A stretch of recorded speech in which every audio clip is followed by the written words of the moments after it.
उपमुख्यमंत्री अजितदादा पवार यांनी अल्पसंख्याक मुस्लिम समाजाला धोका दिला असा आरोप धाराशिव जिल्ह्यातील मुस्लिम समाजसेवक आमिर शेख यांनी आरोप केला है। मुसलमानों के साथ महाराष्ट्र में हमेशा से राजनीतिक खेल खेला जाता है और ये बात मुसलमानों को अब समझने की ज़रूरत है।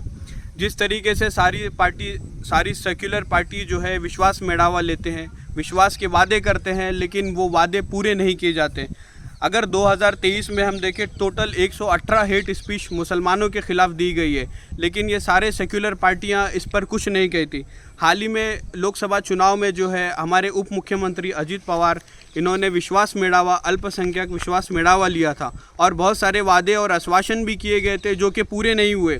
इनकी पार्टी महाविकास आघाड़ी की बात करूं या मैं महायुति की बात करूं, लोकसभा चुनाव में 48 सीट में से इन्होंने 0 सीट मुसलमान को दी। इसके पीछे की वजह मैं जानना चाहता हूं।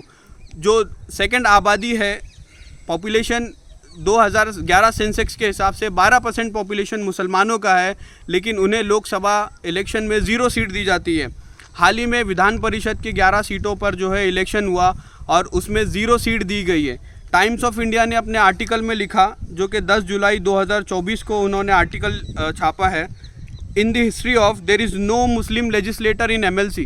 ये बहुत ही शर्म की बात है कि ये सबका साथ सबका विकास की बात करते हैं, लेकिन मुसलमानों को राजनीति से हमेशा से वंचित रखने का काम इन्होंने किया है।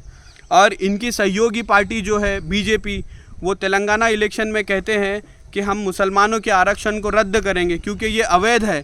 तो हम किस तरीके से फिर अजित पवार हो या शरद पवार हो, इनसे रिजर्वेशन की उम्मीद करते हैं? क्योंकि हाई कोर्ट ने कहा कि सोशली, इकोनॉमिकली और एजुकेशनली बैकवर्ड की वजह से मुसलमानों को रिजर्वेशन देना चाहिए, लेकिन ये रिजर्वेशन पर कुछ नहीं कहते हैं। और मीरा भयंदर के दंगे होते हैं तभी भी ये लोग स्ट्रैटेजिक साइलेंस मेंटेन करते हैं। उसी तरीके से मॉब लिंचिंग का अगर हम देखें तो 2014 में पहला मॉब लिंचिंग मोहसिन शेख का हुआ था पुणे में, उस पर भी ये लोग कुछ नहीं कहते। दिन ब दिन मॉब लिंचिंग के जो केसेस हैं वो बढ़ते जा रहे हैं। और वही देखें हम, जो राजनीतिक पार्टियों के जो जहर उगलने वाले नेता हैं वो दिन ब दिन मुसलमानों के ख़िलाफ़ हेट स्पीच देते जा रहे हैं, लेकिन इस पर भी सो कॉल्ड सेक्युलर पार्टी कुछ नहीं कहती।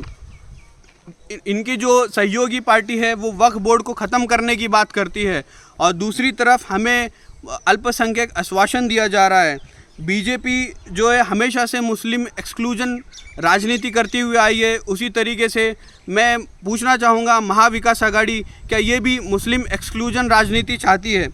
बिल्किस बानो जो गुजरात से प्रताड़ित होकर महाराष्ट्र में आकर बसती है, जब भी इनके साथ नाइंसाफ़ी होती है तो ये सारे सो कॉल्ड सेक्युलर पार्टीज़ जो है खामोश इख्तियार कर लेते हैं।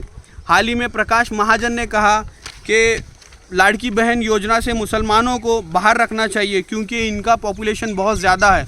मैं इनसे कहना चाहूँगा कि फर्टिलिटी रेट जो है मुसलमानों का गिर चुका है, लेकिन इस पर भी सारी सो कॉल्ड पार्टियाँ हैं वो खामोशी इख्तियार करती हैं। ये सच्चर कमेटी की रिपोर्ट है जिसमें इन्होंने ये लिखा है कि 100 में से सिर्फ़ और सिर्फ 5 जो ऐसे बच्चे हैं वो हायर एजुकेशन पाते हैं। मैं मुसलमानों से एक रिक्वेस्ट करूँगा, ज़िंदगी में हमेशा जो है अपने कंधे पर बंदूक रखकर जंग जीती जाती है, दूसरों के कंधों पर तो जनाजे ही निकलते हैं। आप इस देखिए, ये हमारे बर्बादी के आंकड़े हैं, चाहे सच्चर कमेटी हो, चाहे रंगनाथ मिश्रा हो, चाहे महमूदुर रहमान हो, सारी कमेटियों ने मुस्लिम बर्बादियों के आंकड़े जो है वो सामने रखे हैं। मैं इस वीडियो के माध्यम से आप सबसे रिक्वेस्ट करूँगा कि आने वाले इलेक्शन में भी आपको इसी तरीके से राजनीतिक गाजर दिया जाएगा।